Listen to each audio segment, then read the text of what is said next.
Part 1. The Shadow of the Giant. Close your eyes for a moment. I want you to erase the modern world from your mind. Let us travel back 2,000 years.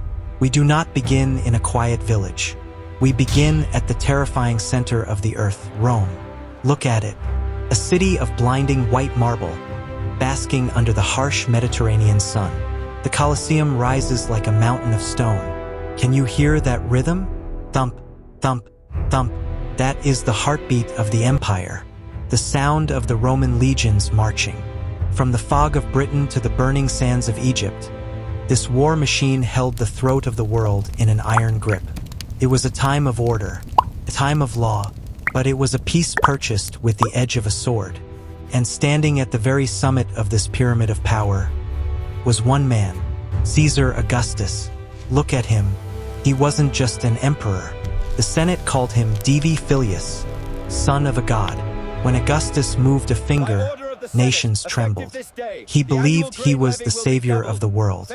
In his supreme arrogance, Augustus decided to prove his ownership of the earth. He didn't need to draw a sword. He simply picked up a pen. Watch closely.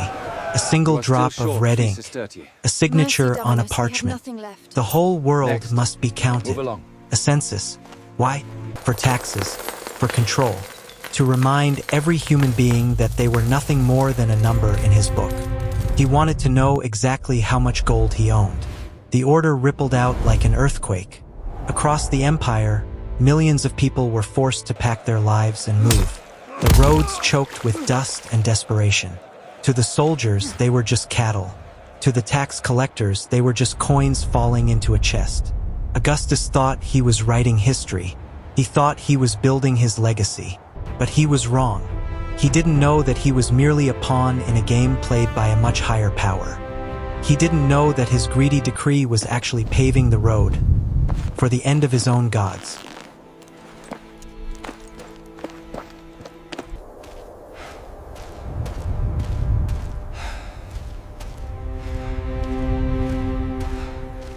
Part 2. The Journey of Rejection, Judea. Now, leave the marble palaces behind. Come with me to the dust. Welcome to the wilderness of Judea. See the difference? The heat here doesn't shine. It burns. Look at them. Two tiny figures against a massive, unforgiving landscape. Joseph, a carpenter with rough hands and a worried heart. He is exhausted, covered in the grime of the road. And Mary, she isn't riding in a royal carriage. She is on a donkey, and she is 9 months pregnant. Can you imagine the agony? They have to travel nearly 90 miles. Don't worry, Mary. That is a week of walking over jagged rocks and through valleys of shadow. Every step the donkey takes sends a shockwave of pain through her body. She bites her lip, trying not to cry out. As the sun sets, painting the sky in purple and orange, they look so small, so vulnerable. At night, they don't have guards. They only have a small fire to push back the freezing desert dark. Joseph wraps his cloak around her. He watches the shadows for wolves, for bandits. Why are they doing this? Because a man in Rome wanted more tax money. They are the nobodies of the empire, outcasts. No one cares if they live or die on this road. Finally, they reach Bethlehem, the house of bread. But the town is breaking at the seams. It's chaotic. It's loud. The streets are filled with shouting merchants and panicked travelers. Joseph is desperate. His wife is in labor. The baby is coming now. He knocks on the first door. No room. He begs at the second. Go away. Door after door is slammed in the face of the maker of the universe. The world had hung a giant sign in front of God. No vacancy. Humanity was too busy with politics, with money, with their own problems. Finally, an innkeeper points to the back, to a dark, dirty alleyway. I have no room, but there is the animal cave out back. It's dry. That's all I have. With nowhere else to go, Joseph leads Mary into the shadows.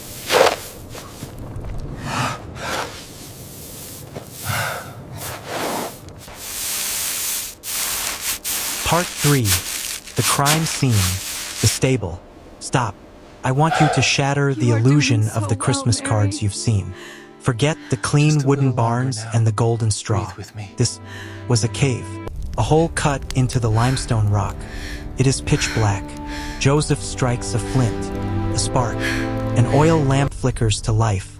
Look at the walls, spiderwebs, damp stone. Take a deep breath. What do you smell? It is the stinging stench of manure, the smell of wet animals. The air is thick with mold and dust.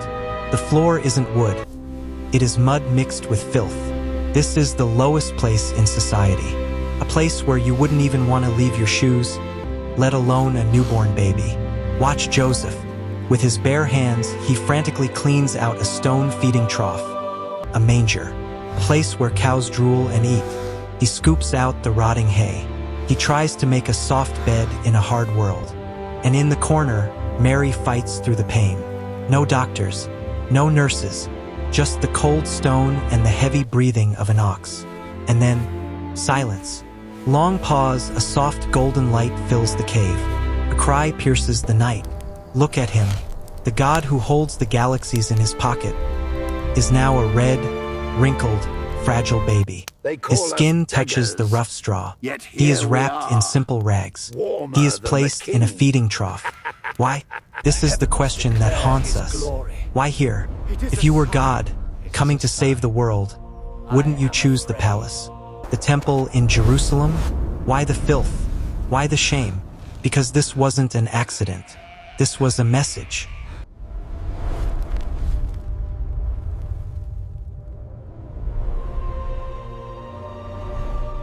Part 4.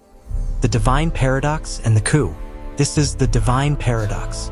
Think about the contrast.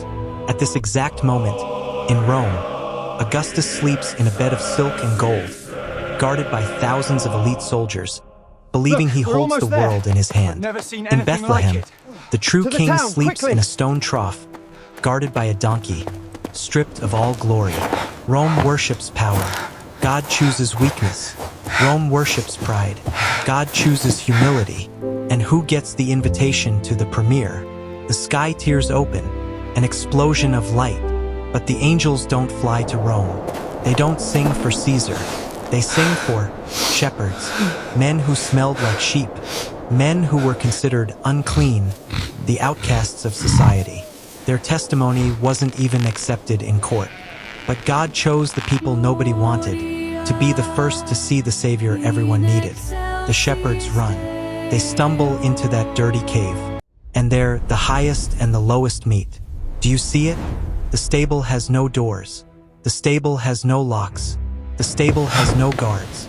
If Jesus were born in a palace, you would need a pass to see him. You would need to be rich or powerful. But in a stable, anyone can come. The beggar, the leper, the sinner. The stone manger declares, I am accessible to everyone. No one is excluded.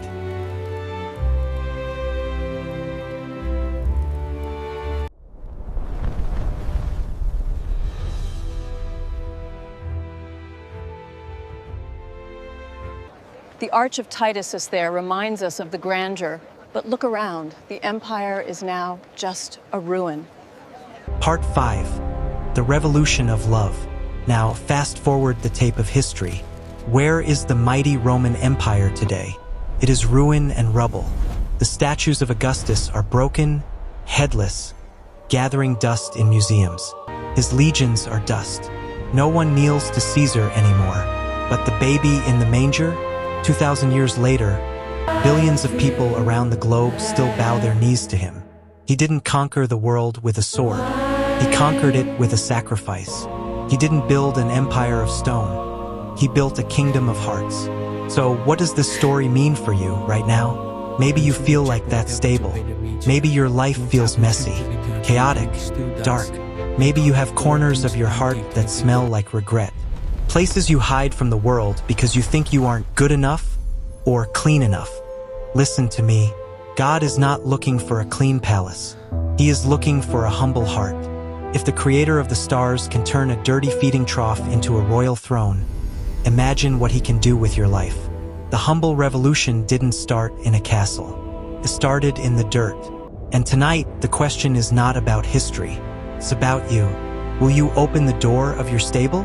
Or is the sign still up? No vacancy? Because where there is humility, that is where miracles are born.